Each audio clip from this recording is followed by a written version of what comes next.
Feeding the Ghosts is a historical novel by Fred Daguerre, inspired by the real events surrounding the infamous Zong slave ship in 1781.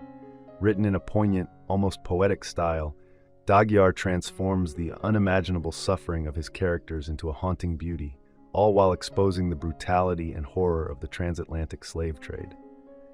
The book begins with a vivid, elegiac portrayal of 131 bodies being cast into the ocean, struggling before slowly succumbing to the depths, consumed by the sea. Yet one body survives, though it will never again endure the sight of open water. The narrative then shifts to the deck of the Zong, where Captain Cunningham calls upon his first mate Kelsal to assemble the crew. The Zong is a slave ship, beset with misfortune.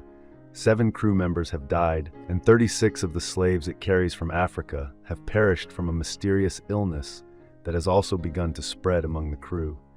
Fear and panic mount as the remaining men fear they may never see land again. In response, Captain Cunningham proposes a chilling solution. Their insurers will not cover the loss of slaves who die from illness during the voyage, but they will compensate for slaves who are killed deliberately to protect the rest of the cargo.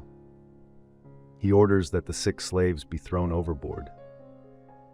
While Kelsal initially resists, attempting to reason with the captain, Cunningham insists on his command. A few crew members express their disgust, seeing the act as murder, but the majority view the slaves as mere stock, devoid of any human dignity, and are willing to comply if it means ensuring their own survival and profit. Reluctantly, Kelsal begins overseeing the executions. As the slaughter unfolds, Kelsal thinks he hears someone calling his name, but can't identify the source. The voice belongs to Mintah, a female slave in the hold. She is dragged before Cunningham, tortured, and then beaten by Kelsal until she is knocked unconscious and returned to the hold. When Mintah tells Kelsal where she was captured, at a mission where Kelsal had once been nursed back to health by Africans, he realizes with shock that Mintah was among those who cared for him, a revelation that further complicates his sense of guilt and duty. The crew begins selecting sick children to throw overboard, and Mintah is struck by how wrong she was about Kelsal, a man who once seemed more humane than the others. When she continues to challenge him over the brutal treatment of the slaves, Kelsal orders her to be thrown into the ocean with the others, despite her being in perfect health. Mintah miraculously survives, managing to climb back aboard the ship in a heroic moment, and hides. As more slaves are cast into the sea, she leads a brief but futile revolt. Though quickly suppressed, the rebellion sparks a shift in the crew's attitude toward the captain's plan, and Kelsal threatens mutiny. The executions stop.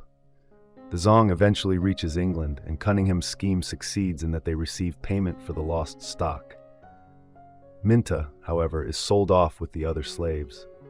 Soon after, charges are brought against the crew for the illegal disposal of cargo, not murder, since slaves are not considered people, but fraud. At the trial, the all-white court is poised to exonerate Cunningham and the crew when Mintah's journal surfaces, detailing the horrors aboard the Zong. Despite the evidence, the court still acquits Cunningham and his men.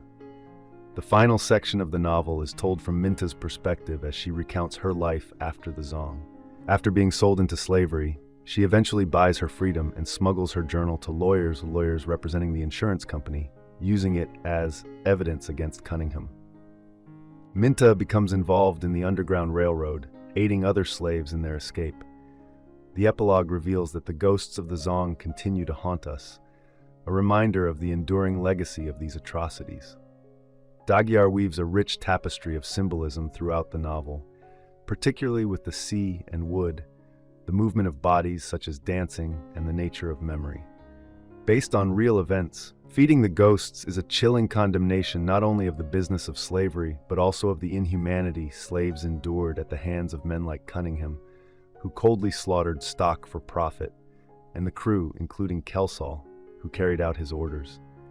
By giving Mintah the final word, Daguerre symbolically represents the survival of hope and the possibility of freedom, even in the darkest times. I hope you enjoyed this video. Leave a like if you did, and be sure to subscribe. Thank you.